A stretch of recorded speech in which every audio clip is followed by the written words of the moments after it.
Assalamualaikum warahmatullahi wabarakatuh. Waalaikumsalam warahmatullahi wabarakatuh. Alhamdulillahirabbil alamin. Wassalatu wassalamu ala Rasulillah wa ala alihi wa ashabihi ajma'in. Amma ba'd. Alhamdulillah kita masih diberikan kesempatan oleh Allah Subhanahu wa taala. Allah masih memberikan kita kesempatan agar kita masih bisa berkumpul di tempat yang berbahagia ini. Kemudian salawat dan beserta salam tak lupa kita sanjung sajikan kepada seorang pahlawan Islam yang telah membawaki kita dari alam jahiliyah ke alam Islamiyah. Baik, pada malam hari ini kita kembali lagi di Jabal Nur Podcast. Malam hari ini kita kedatangan tamu, yaitu anggota dari bagian bahasa Dayah Madinatul Diniyah Jabal Nur masa bakti tahun 2023-2024. Sebelum kita memasuki topik pembicaraan kita pada malam hari ini, alangkah baiknya kita mengenal lebih dalam siapakah diri mereka. Ya, baik, perkenalkan nama saya Nizam Anwar. Saya menjabat sebagai Ketua Bidang Bahasa masa khidmat 2023 dan yang mewakili saya adalah Perkenalkan, nama anak Farhan Maulna. Saya menjabat sebagai anggota pertama bagian bahasa masa bakti tahun 2023-2024. Sebagai bidang bahasa dalam Dayah Madinatul Diniyah Jabal Nur, tentunya mereka adalah penegak sebagai terjalannya bahasa asing di Dayah Madinatul Diniyah Jabal Nur. Terjalannya program tersebut tidak luput daripada proker mereka yang berjalan dengan lancar. Kalau boleh tahu, apa aja sih proker dari bidang bahasa? kami memiliki beberapa proker. Yang pertama ada proker harian, mingguan, bulanan, dan sampai tahunan. Dan dari proker harian kami yaitu melakukan memberi mufradat serta sweeping atau melihat kondisi bahasa.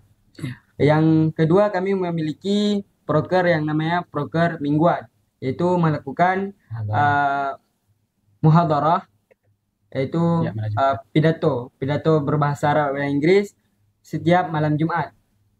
Dan yang ketiga, proker bulanan, yaitu melakukan evaluasi apa yang telah kami berikan dalam 4 minggu tersebut, dan kami evaluasi pada 1 bulan sekali. Dan yang terakhir itu ada proker tahunan, yang mana kami mencari kader-kader ke depan, kader-kader bahasa ke depan agar lebih baik ke depannya. Untuk selama antum menjabat sebagai bidang bahasa, kendala apa yang sudah kalian dapatkan dalam menjalani program tersebut? Itu pertama boleh saya serahkan kepada anggota saya dulu.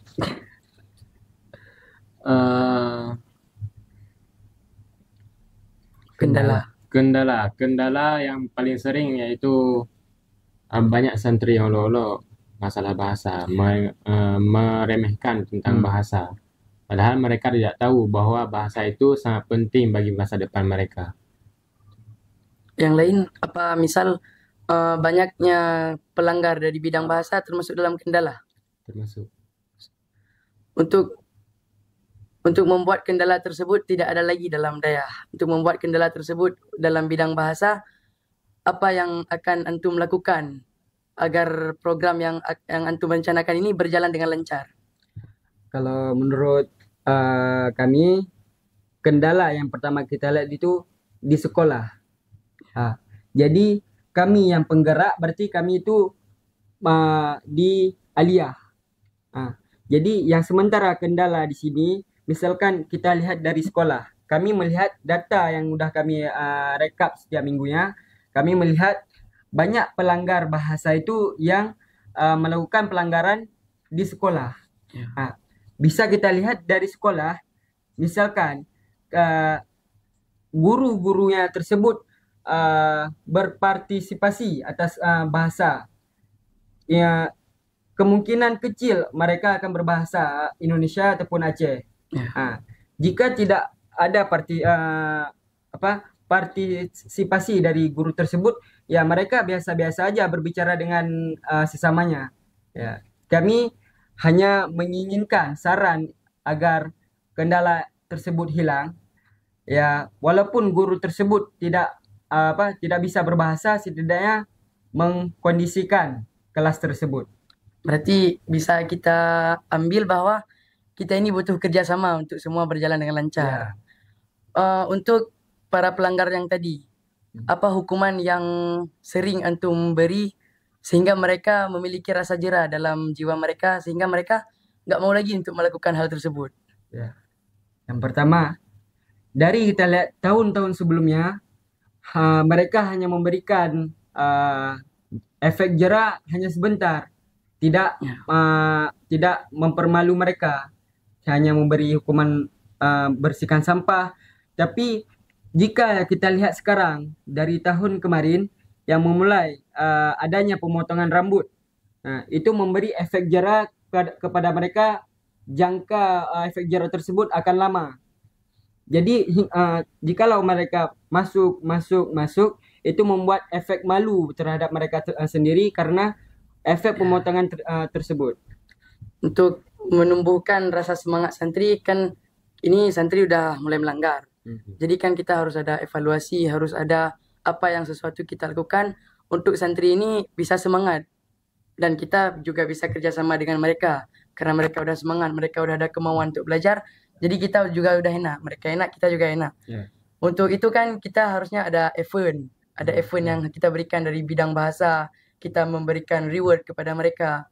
Untuk dari bidang bahasa sendiri, event apa yang sudah antum merencanakan dari bidang bahasa untuk menumbuhkan rasa semangat santri tersebut? Ya, kami dari bidang bahasa memiliki event pada Salam ke-10 kali ini. Yang pertama kami menaikkan pidato, yang dimana santri-santri tersebut tidak rugi, tidak sia-sia dalam menghafal pidato tersebut. Karena apa? Karena mereka dapat bersaing dengan sesamanya dan di bawah-bawahnya ataupun di atasnya.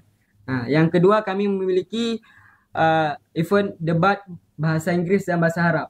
Yang dimana kita lihat di sini event debat bahasa Inggris dan bahasa Arab juga dimiliki oleh orang sekolah-sekolah luar. Jadi Jabal Nur juga tidak boleh kalah saing dengan sekolah luar. Ya, seperti yang kita bilang tadi, kita membutuhkan kerjasama antara sesama santri karena yang memimpin sekarang juga santri. Kita membutuhkan kerjasama untuk program tersebut jalan dengan lancar.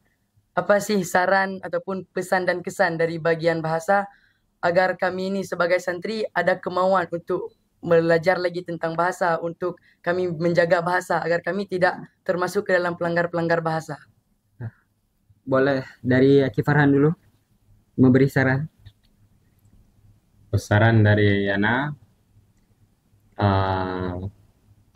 tetap semangat walaupun dalam keadaan apapun itu, jangan pernah menyerah untuk belajar bahasa karena bahasa itu sangat penting.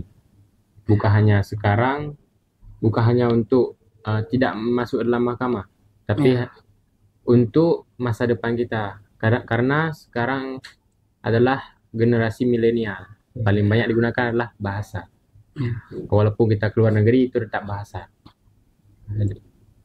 Kalau dari Ana, saran, jangan kalian pikirkan bahasa itu tidak penting ke depannya.